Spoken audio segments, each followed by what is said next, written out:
Welcome to my channel. My name is Valerio and today we're gonna review the Daimos SMP from Bandai. This is a model kit by Bandai belonging to the line Shokugan Modeling Project, and this is a line that makes a lot of different kind of model kit. This belong to the more super robot kind of model kit within this line. This is one of the Sunrise robot, if I'm not wrong. And from the one that are pretty curious about it, I bought my copy on Hobby Link Japan for not much. I honestly can't remember. This is the base version of the set. There are two versions out of it. This is the base, so a bit cheaper. And then there is the more expensive one that for a premium had quite a bit of accessories. Now, I think I paid this one between shipping and everything around $60, but I might be wrong. The more expensive one, I think is gonna run you for around 90, if I'm not wrong. It has a lots more of accessories inside of it. So if you're a super fan of Daimos, I think that is the one that you must buy. So if you've never been if this is the first video that you see on my channel, at the beginning we quickly see the runner. I will not comment on the runner unless I see something particularly strange over it, but I will actually comment in this part about the build experience. So this is very pleasant. First, sorry about the blur image, there was something wrong with the camera today. Anyway, let me fix it. Anyway, the build is pretty easy, instruction are pretty fast, and between everything I think it took me like 1.5 hours. I am a fast builder, so it might take you a bit more. I didn't clean any knob, I didn't clean anything. I planned to paint it after, but I was pretty satisfied. If you were last week with if you saw last week review of Grandizer, this is much better. So there are some stickers which don't make me particularly happy, but the instructions are clear and there is our chewing gum inside of it. Now we're gonna look at accessories. So this is the base version, so there isn't almost anything. There is this sticker sheet. I use most of them, not everything, because then I will have to clean them.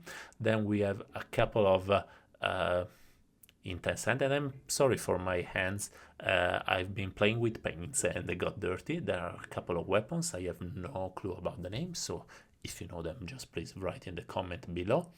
They're a bit sharp, so pay attention. And there is one of the two faceplate for Daimos, open face, and the other one is like funny face. It's kind of hard to interpret what actually the face express. Anyway, here we have our I think the name of this version of Daimos is Trackster. This is a transforming robot. It is a perfect transformation robot, so pretty happy about it for the fan of perfect transformation. And it's quite fun because the wheels roll. I think it's like 20 centimeter, maybe 19 centimeter, something like that. Maybe even 18. Actually, I didn't measure in the truck. I was having fun with the wheels. Pretty cool, pretty solid. You can close the gap that you see on the top. I just didn't feel like opening it and reclosing it. Oh, sorry.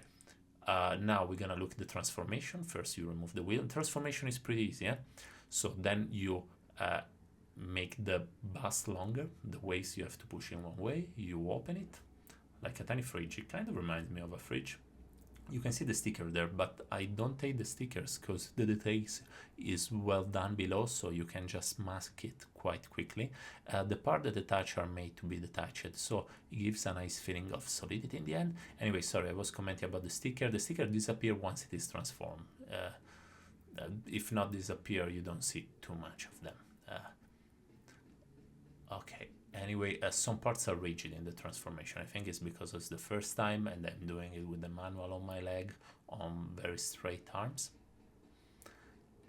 Nothing hard. You see, I had to enlarge what are the shoulder, which are pretty tight inside of it. I don't know if I over tightened or there is an issue. Now we're gonna close the waist. So we're gonna move this panel so that they go onto the side abs, left side and right side.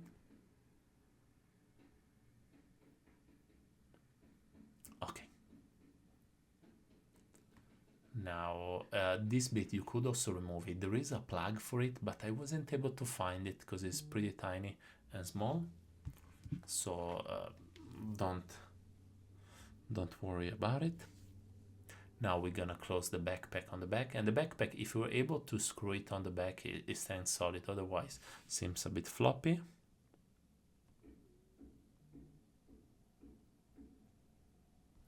Now we're gonna make the arms longer by pulling them out.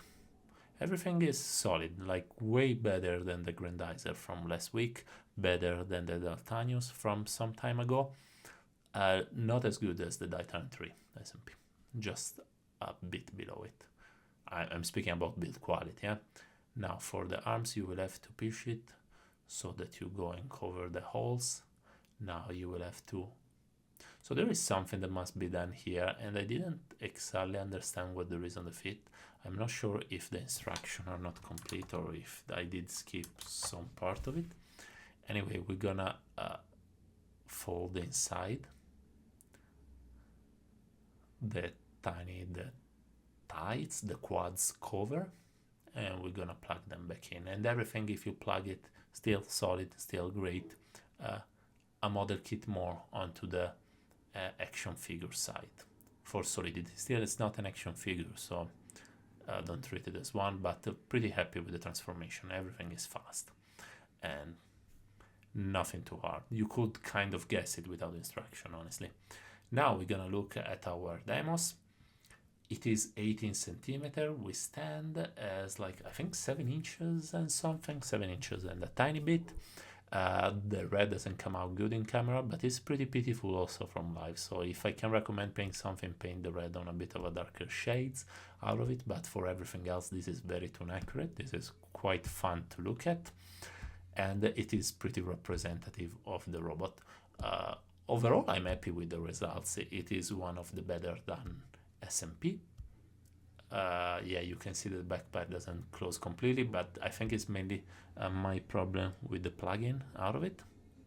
If you push it, then it plugs. You see it go back, forward, left and right. Pretty cool. Like, I'm pretty happy. This is also a perfect transformation. It makes it way more playable, and everything is pretty hard in your hand.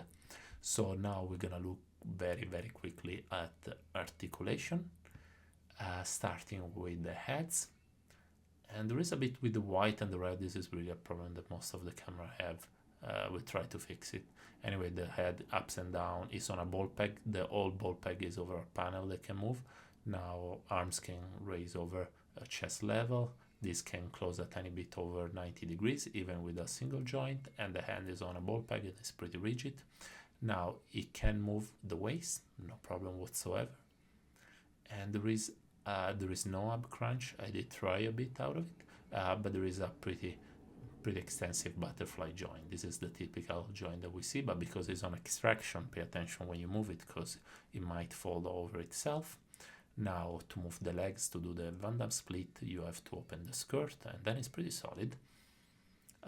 It is even a tiny bit rigid, so pay attention. Don't move it too quickly, otherwise you might snap it. Even if it doesn't give that feel, I can tell you it might. So on the back, it bend over 90 degrees. Not incredible solution in front, but that's okay. Yeah, this is all the movement for the feet. It can go on the tip, it can go back, it can tilt to left and right. It can rotate over the quads, but still, as I was saying, it's very rigid. So you see, it's supposed to be plugged in, but I wasn't really able. Anyway, overall articulation made me pretty happy. This is quite fun to pose and to move around. Now we're gonna go a tiny bit of comparison. And here we are with our Lego Dude. Older Lego Dude got lost, so we're gonna use Steve. Lego Dude is small. This is Moderoid Tetsujin 28, a good model kit. I never reviewed it, but actually I do recommend it, a bit on the smallish side, but I don't think Tetsujin was giant. Daimos 3, one of the better SMP, doesn't have any sticker. One of the better Moderoid Voltron, still a tiny bit, both are tiny bit better than the Daimos, not for story, just for how it has been built. And then Voltes, still from the SMP line, still a tiny bit better than Daimos, but mainly because the lack of stickers. This is worse than Daimos. This is Calendar Man, and this is a terrible one, way worse than Daimos, the Goldrick from last week. That looks from a different line, like entry lane, entry grade compared to my master grade, and this is actually a proper master grade compared to an SMP. A master grade is bigger and is more involved and everything, but if you don't care about inner frame, it's still pretty good. Now we're gonna go into conclusions. And now for pro and cons. Okay, cons, there are stickers. There aren't almost any accessories, and I have the feeling that they removed the principal one from the robot to keep it within the premium edition, which I don't necessarily like. There are some bits that don't, like the backpack, I think is more a problem of myself than actually a problem of the robot.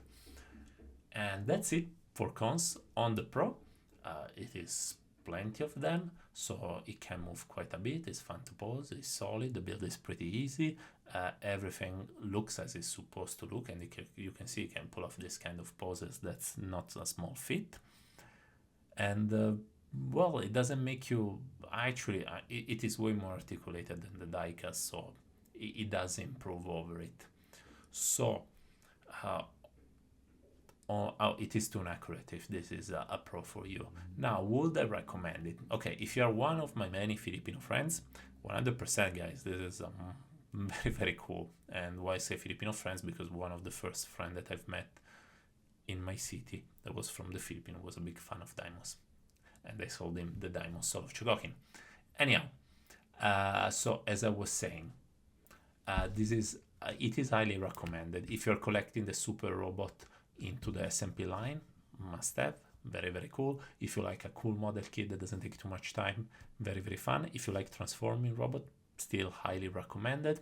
If you like oldish 80s 70s robot, you remember it from your youth and you don't want to spend $1 trillion for the Soul of Chogokin, highly, highly recommended. I don't recommend it for only fan of diecast. I don't recommend it.